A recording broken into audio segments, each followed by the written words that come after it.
that amazing? I mean, Kitties and Aaron Kaufman, come on. Woo. Unbelievable. Thank you guys. We have an amazing panel for you that's going to wrap up our session today. Before we begin, I'll introduce myself. I'm JP Lewis. I'm your Vice President for Keller Williams Worldwide. Our whole goal is to spread what you've built around the world. So, especially with what Aaron was sharing, please remember that all of that amazing content that he's talking about is available to you or opportunity, I should say, is available to you with Growth Share as well. So please take advantage of both Growth Share and Profit Share, as Aaron suggested. But let's jump into our panel. I'd like to bring out some amazing wealth builders who have so much to share with us today. First off, Jay and Wendy Papazan, followed by Rebecca Rose and Brett Tanner, and we got Mahogany Rose. Woo!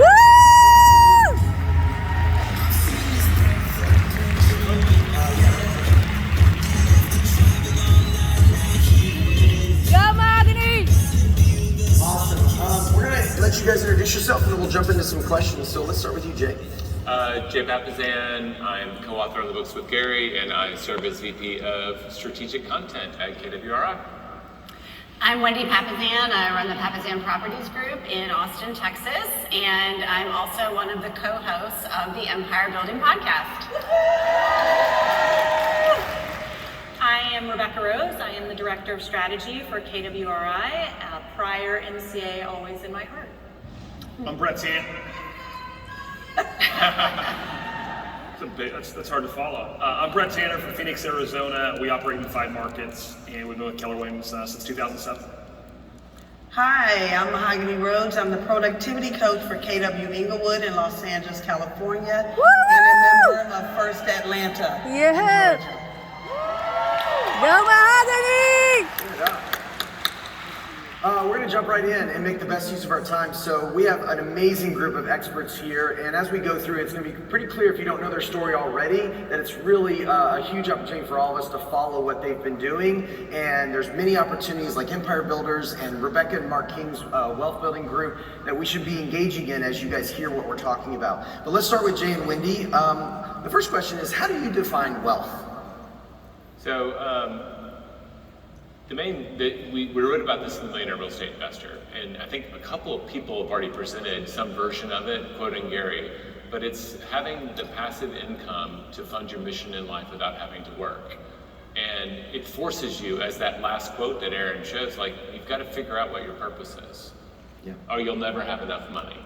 If it's about the money, there's never enough. So I love that definition, and because it forces us to keep you honest, like, what are you building wealth for? Yeah, always start with the big why, right? Wendy, do you have a thought on that? I just would agree. I say that wealthy is having enough passive income to fund your best life, whatever your life looks like. Like it. One of the things that I think we all get tripped up on, I know I'm been dealing with this, is limiting beliefs, right? And trying to overcome those hurdles as we begin our wealth building journey. What are some of the things, Mahogany, I'm going to come to you first.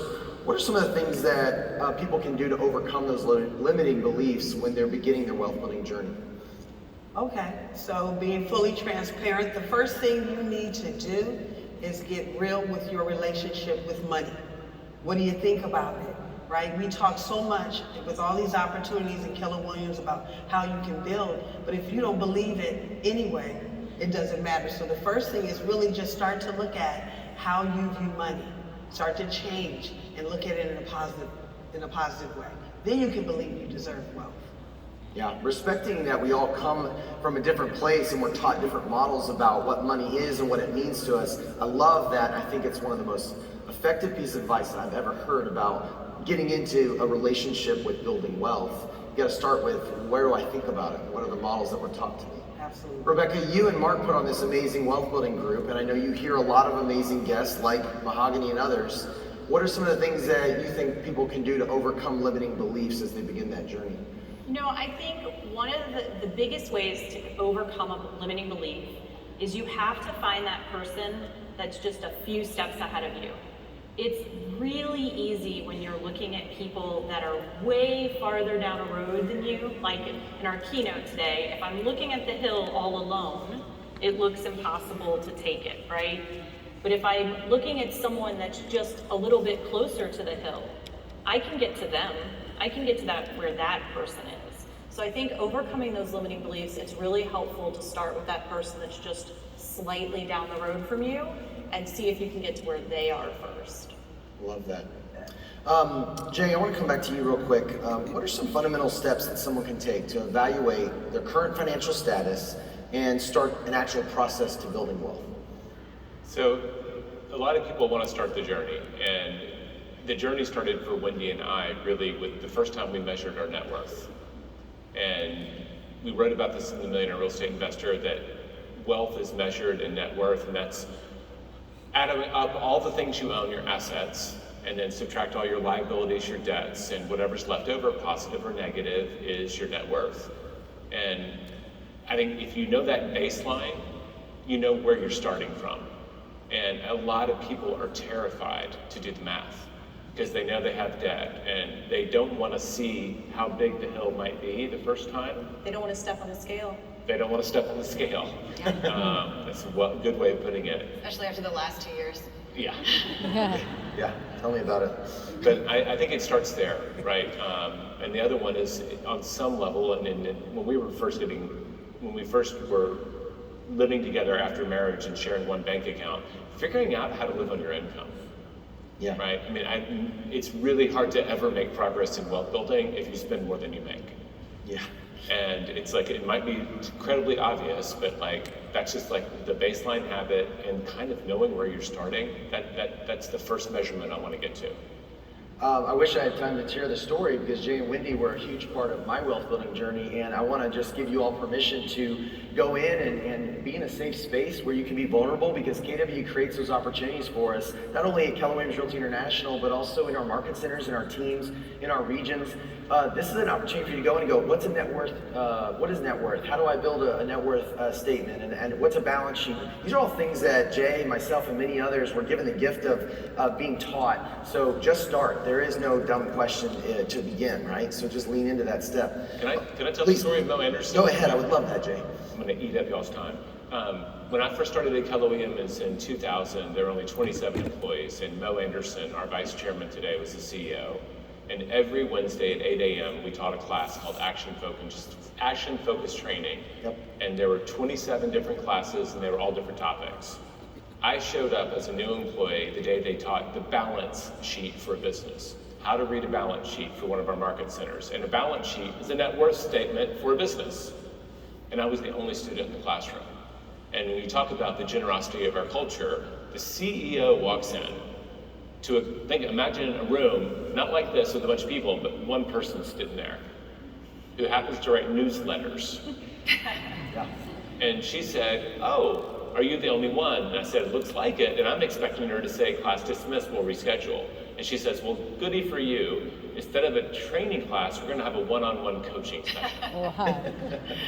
Gulp. She just scared the poo out of me, to be honest. But she gave me a blank balance sheet, and we took it home. That was the first time we ever knew what our net worth was. Yeah. So first lesson is, if you're teaching in your market centers and one person shows up, you do not cancel the class. We all agree on that? Yeah.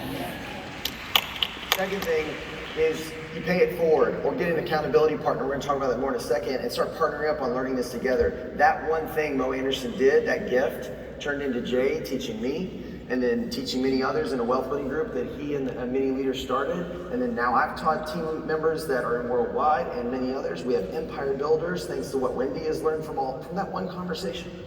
So you can be the change. Mahogany, let's go to you. You also talked about, or had some thoughts on fundamental steps that someone can take to kind of figure out their current financial status and start the process. Okay, my steps are fundamental. So I'm going to talk to the people who are really at that point where you're concerned about day to day, right?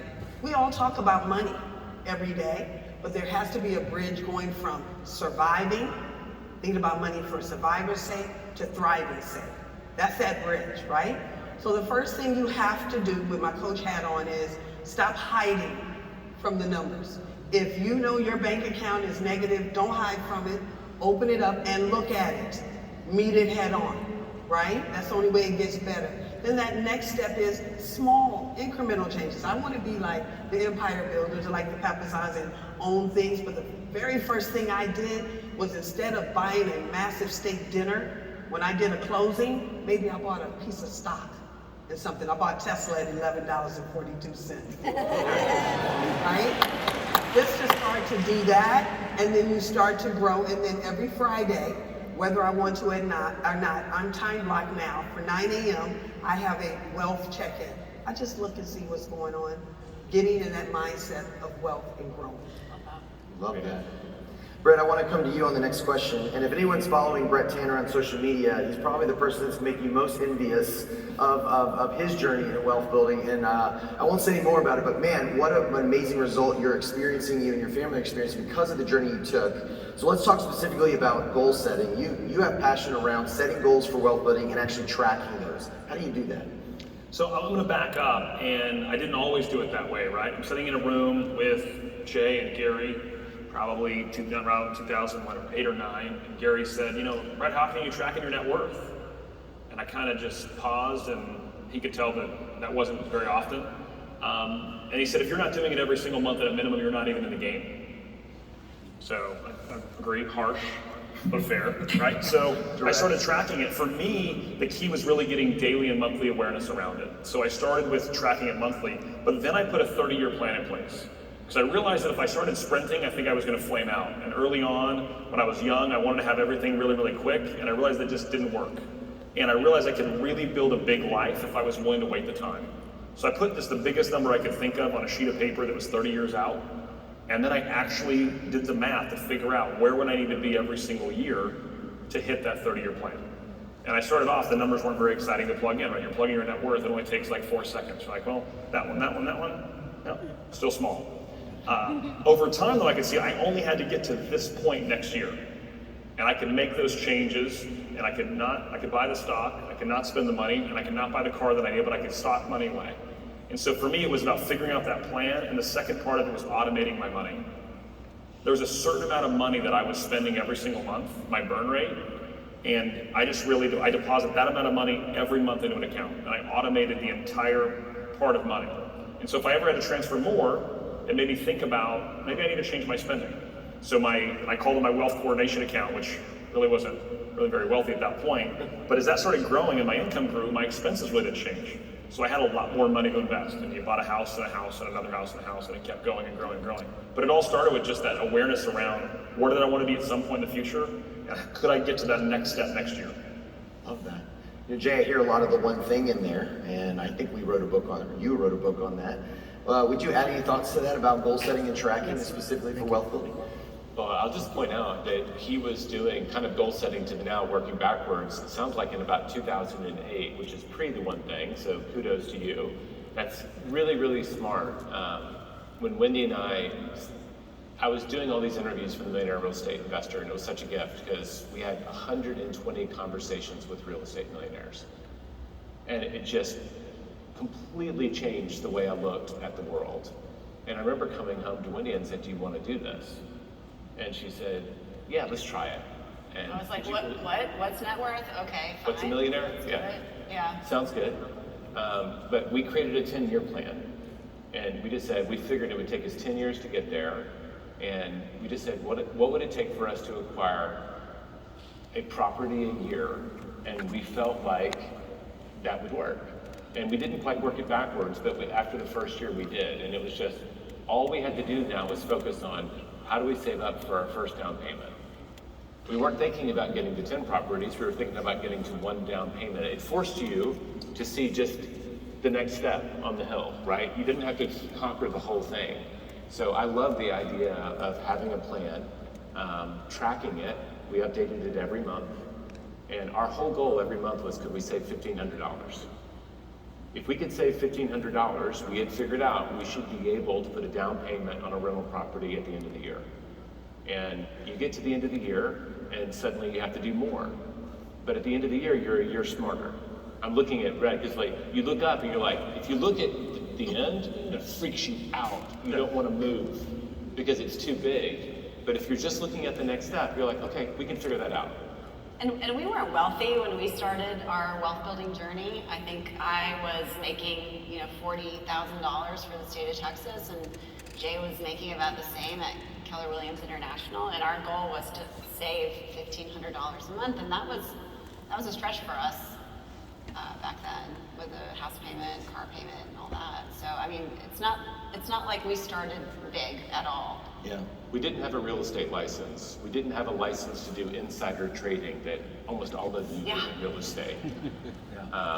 So we both got side jobs. We both did side hustles until we could get there. It's like you say, every piece of inventory is going through our hands first. So the question we should be asking ourselves, not only should I list it or work with this buyer, but should I buy it myself? Absolutely. Exactly. Yeah, I love that. Wendy, you and Jay obviously, like you just described, set goals, you track towards your progress on wealth building. But let's switch gears and talk about having an accountability partner. And I wanted to go to you guys on this one because you're quite famous, not beyond KW, on the way you have worked together to hold each other accountable to goals, not only as a married couple, but actually business partners. And I think let's dive into that a little bit. Like, what's accountability look like? What are your thoughts on having a partner? Whether they're married or not, I think accountability with a partner in this journey is critical. And it was certainly enlightening and effective for me in my journey watching the two of you. So what are your thoughts on that?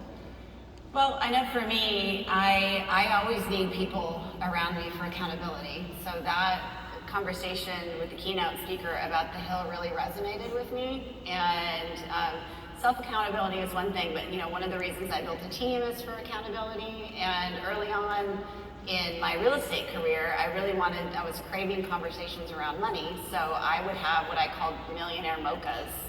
And I would just invite people to come and we would talk about a topic around money. We talk about buying insurance or what a 401k was, and then Jay and I would have an annual goal-setting retreat, which was accountability for us, and then we would do our monthly check-ins. And then a few years ago, we had a goal of helping people become millionaires. We said we want to help a certain number of people become millionaires. And that sounds great. And I said to him, well, what do we actually do? What are we putting in place to help people become millionaires? And so that's when we started our Hot Millionaire Club. And our Hot Millionaire Club is composed of people on both of our teams. And it's just monthly accountability where we talk about money. Because for so many of us, we have so many negative connotations with money. Money is evil, rich people are bad. Most of us grew up hearing those things, and so to have conversations where talking about money and tracking your net worth is completely normalized has been just, really helpful for me, and I think for people on our teams too. The first rule of Hot Millionaire Club is the first time you come, you can watch. The second time, you have to share your net worth. And you can't talk about it outside of Hot Millionaire Club. Hot Net Worth Club. Because who doesn't want to be a hot millionaire? Hot millionaires. Fun names are good, right? Like, create a little energy around it. And in addition to that, and I want this to be a theme for you guys because Mahogany's highlighting this, and I think we have great examples on every single one of our panelists, create psychological safety for your tribe. The Empire Builders is doing that. I think Rebecca and Mark do that at a very massive level. And I've seen that with many of our wealth builders. Like, create a space. Mo did that for Jay. Create a space where in this accountability, it's okay to not know the answer, or it might even be okay to go, I kind of feel like money is evil and it's bad, and then talk about that rather than judge it with each other. Does that make sense? I think especially if you're in a romantic or a married relationship with your spouse or significant other or partner, it's really important not to come from judgment when you begin accountability and wealth building, right? I just want to share, you got your journey. We started together because there were a whole bunch of people at KWRI when we were writing The Millionaire Real Estate Investor. We started a real estate club. And we weren't doing the net worth thing yet, but we just came together and people would revoke and share and we would talk through deals. Like, creating that safe club, you can do that in every market center in our company. I think agent leadership councils have a huge opportunity, and I've seen many top agents and ALCs do that.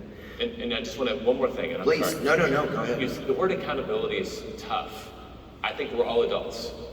Nobody is holding any of us accountable anymore. I just think you have to choose to be accountable to your goals and allow someone to hold a mirror up every now and then. But you have to choose to be accountable to the person to the goals. I don't think anybody can hold any of us accountable anymore. But Jay, don't you think it's part of it's finding your tribe? Like, the first thing we came backstage, we know each other, we chatted about a month ago, you and I were just talking. You know, what is one of the first things we were talking about, not related to anything we were going to talk about, was like, hey, what kind of cool investments are you doing?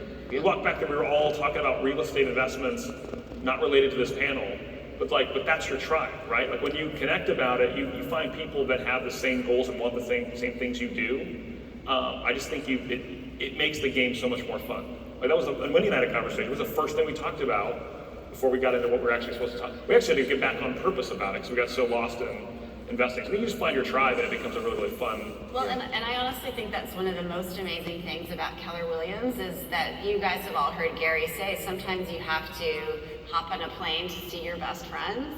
And if you don't have a tribe like that in your community, look around you. You know, there's thousands of people in this room who would love to have conversations around money with you, and sometimes you have to be the one to start that.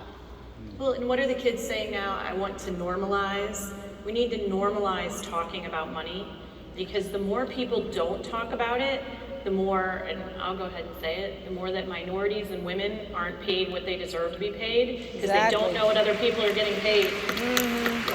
So we have to talk about it. You have to put it out there. Everyone needs to know what's going on. You can see someone's health on them.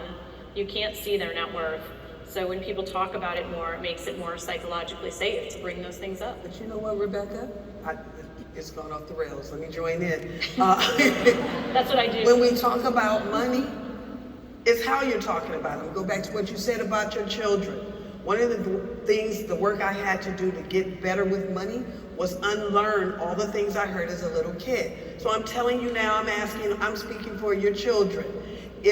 Regardless of the situation, don't use phrases like, we can't afford that. We can't get that, because it prevents them from being here, right? So when we talking about money, it's just a vehicle, right? The good or bad, the value is what we put on it. I can testify to that.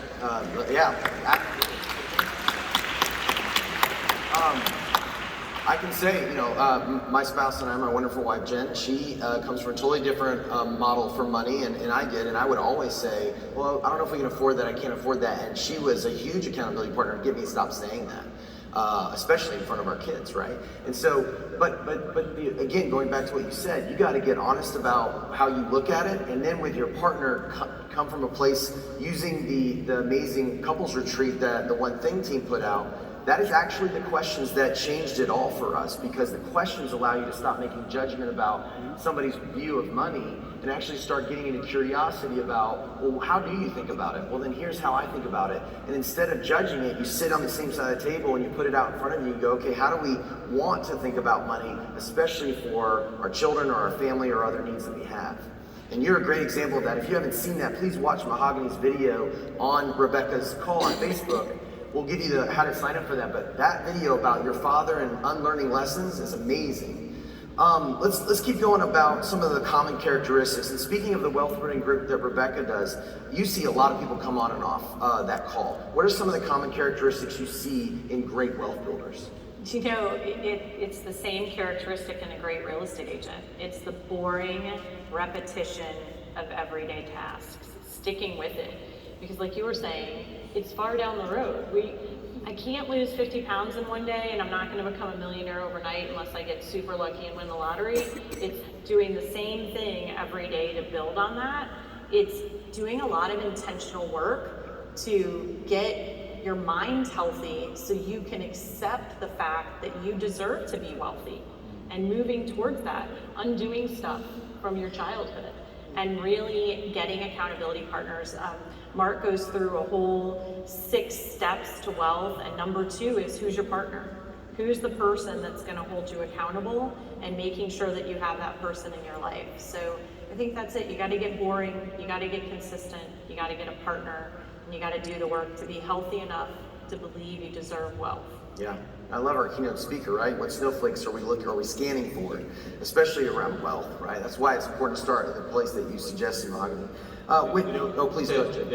It's so true what you just said, that so much of what success is just boring and repetition. Yeah. And that's why it's even more important to ask the question, why are you even doing it? Going all the way back to the definition of wealth. What's your purpose? What are you working for? Because when Wendy and I got very clear, we wanted to go to Heg Fund.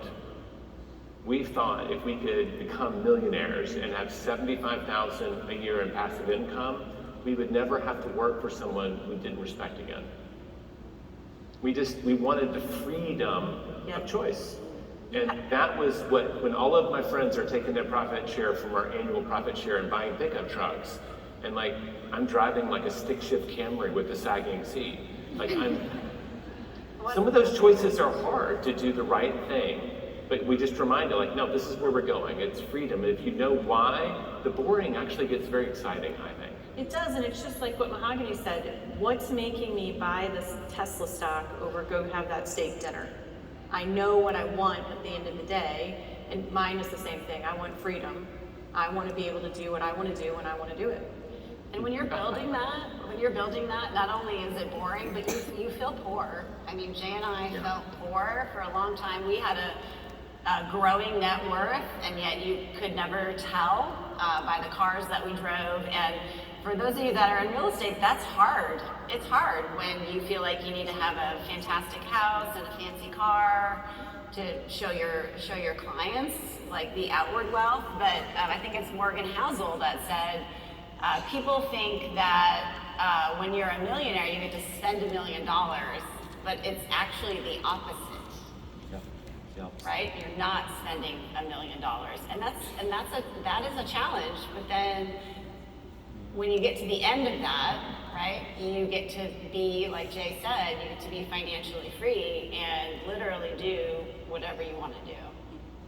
I watched Gary and Jay and many others role model that at such a high level, and I'm a little extreme. I took it so far, I almost missed the opportunity to be married to my wonderful wife because she thought I was broke.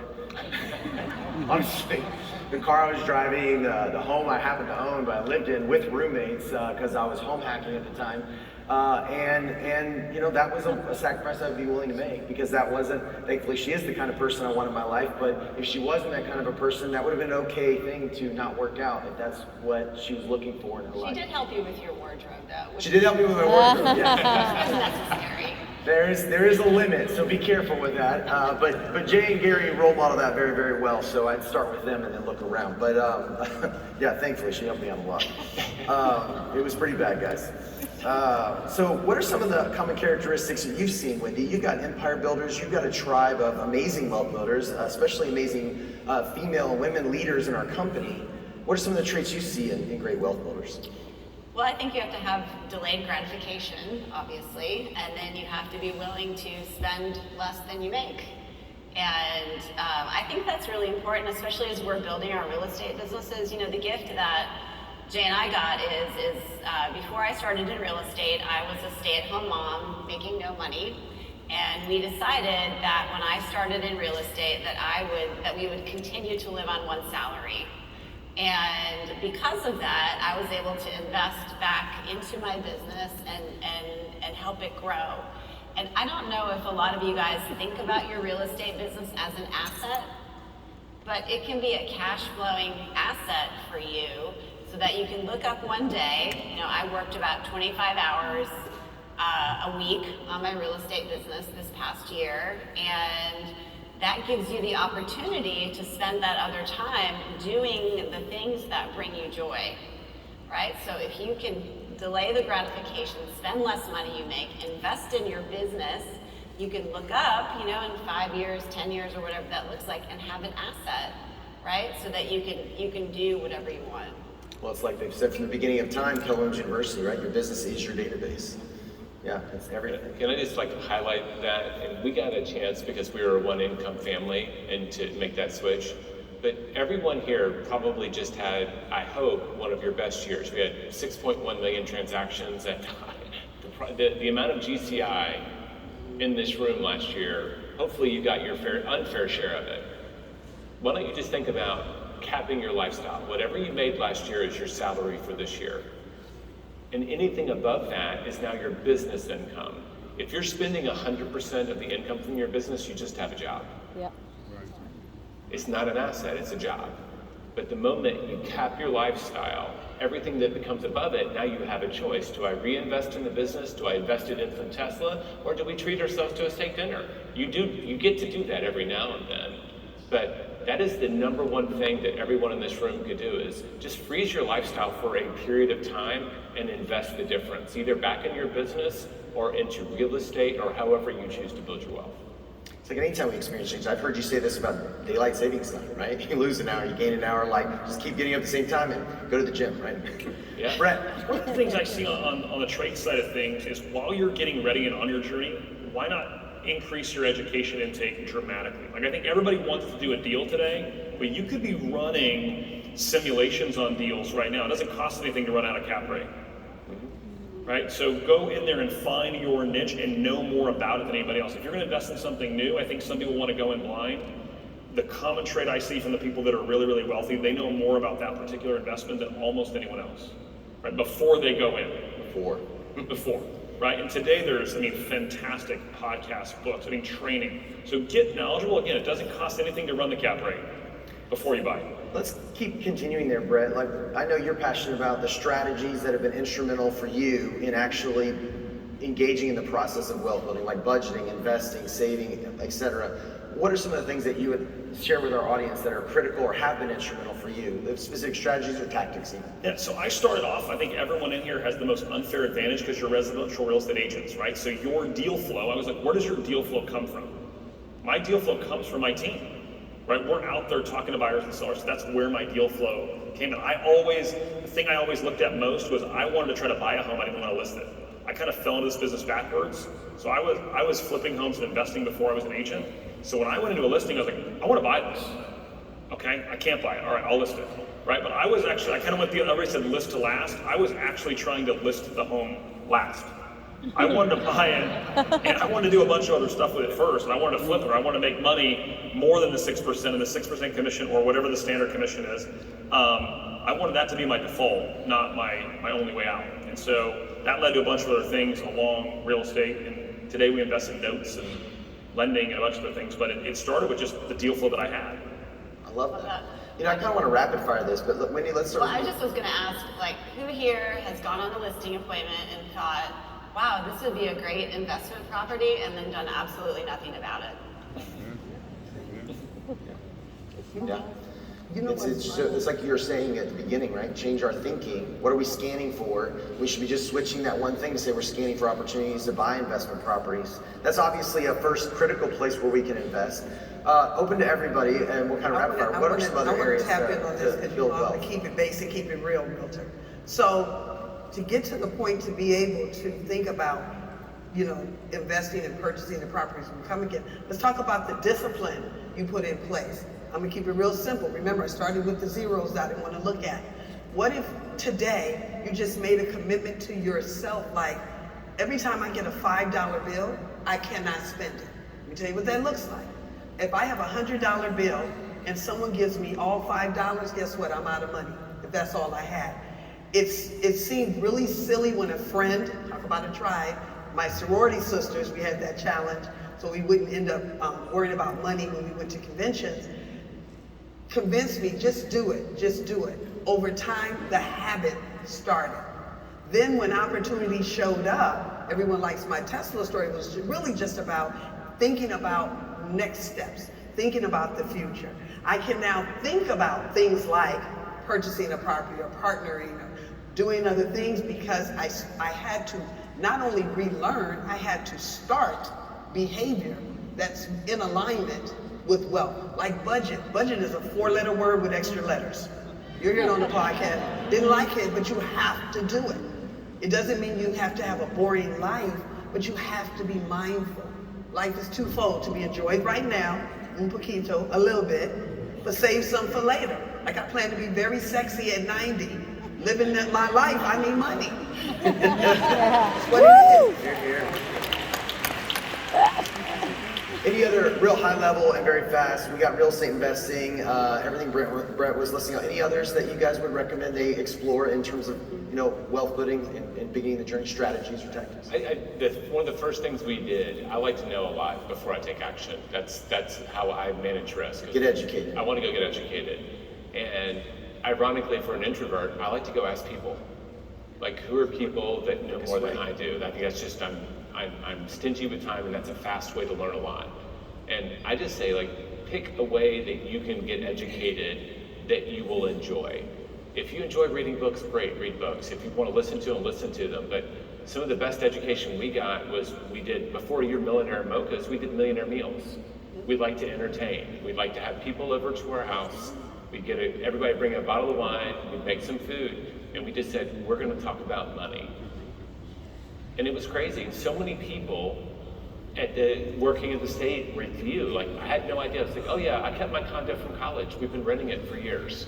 We were surrounded by investors and we didn't know, but we picked an activity that we already enjoyed and we just brought the idea of wealth building to it, because that's something you'll actually do. If you start with a habit that's actually kind of hard, is go ahead and pick something that'll make you better at this, that will bring you hopefully to a tribe that you enjoy. A lot of you are social. I would say go find a group and do it together. It's like what we always say about our CRMs, right? The best CRM is which one? The one to use. The one you use. So have fun with this. The entire financial industry is set up to try to confuse you and keep you out of it so they can charge you for managing your money.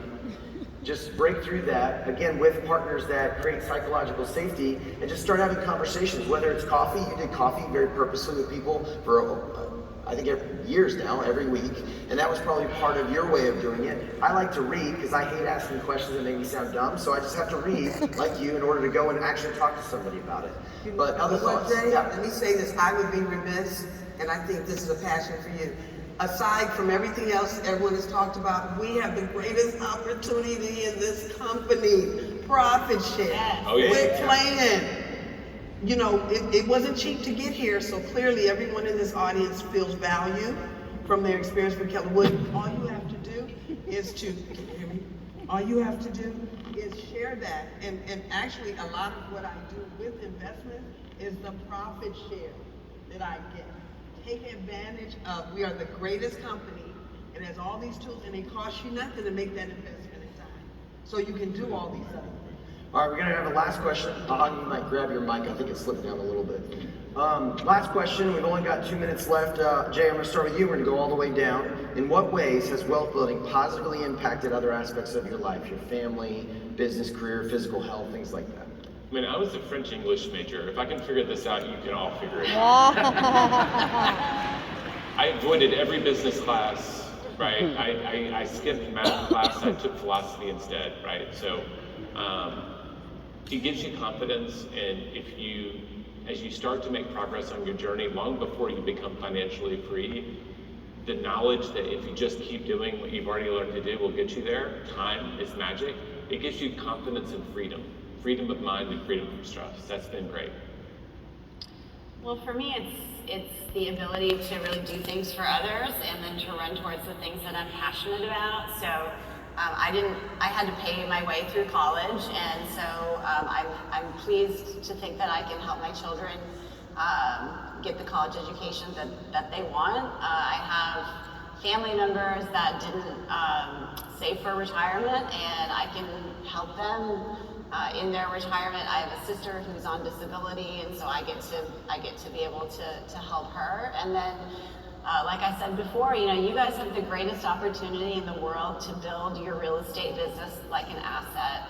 And even if real estate isn't your ultimate passion, you can, reading the MREA and reading the MREI, Gary and Jay and Dave wrote those books, not for everybody else, but for you guys. They literally wrote those books for Keller Williams agents. And you have the opportunity to build that business, right? Get to the 6th level or the 7th level, and then spend the rest of your time doing things that you're passionate about. I mean, what an incredible gift. Yeah, start with what we know and build from there. Rebecca? I think building wealth helps you free up your mind to live the rest of your life. If you're worried about money every hour, every day, every month, every year, you're not living your best life. So if you focus on this and build whatever wealth is for you, then you're going to be able to go on and do other things and live that best life. I was famous for telling Mark many times, I'm not money motivated. This money thing, I don't care about this. I just want to be happy, until I had something happen where I needed the money. And then I realized, and it was for a friend, and he said, you've never asked me for this type of thing before, and it's for someone else. You said you're not motivated for yourself, but you are motivated for others. That's why you should care. So building that wealth lets you be able to pour into causes, people, other things that you care about. It's not always about, you know, what am I going to do to get a bigger house or a bigger car? It's about living that bigger life. Awesome. Brett, Mahogany? Yeah, for me, wealth building was freedom of how I did the work, who I did it with, and where I did it. And you kind of mentioned leading into it, and that freedom allowed me a really cool experience this last year. I ripped my kids out of school, I hired my own teacher, and we're traveling the world for a year with the kids, and it was all because of wealth building. I couldn't have done it if I wouldn't have loved it here. So it's been an amazing experience. I could not have done that if I wouldn't have, you know, paid the price and followed and had a process and really invested in wealth building early. Love that. Cool. Mahogany? Okay, really quickly, travel is my love language, so if you see me on Facebook on a plane, you understand I'm in love with myself. I'll end it with this. Money is good for the good that it can do. Amen. The more money you make, the more good you can do. Yeah. The bigger your wealth building journey gets, the more people you can help. Big amen to that. We're out of time. I'm going to say one last thing. I'm going to challenge you guys. Are we in a room of collected group of people right now? Yes or no? Yeah. Do you think this is a tribe? Yeah. Kind of feels like one. Okay, if you're a single person that has no one to talk to about money, I want you to grab a business card from somebody close by from you. And from here on out, just text each other. Just start with texting. Even if you don't know each other, just start there. And just say, hey, let's talk about money sometime soon. Or hey, have you done anything since that breakout session we were in? Sound good? Yep. Go form a tribe. Find your partner. This amazing network is huge for that. So thank you guys. Please give a big thank you to our panel. Have a great rest of your family reunion.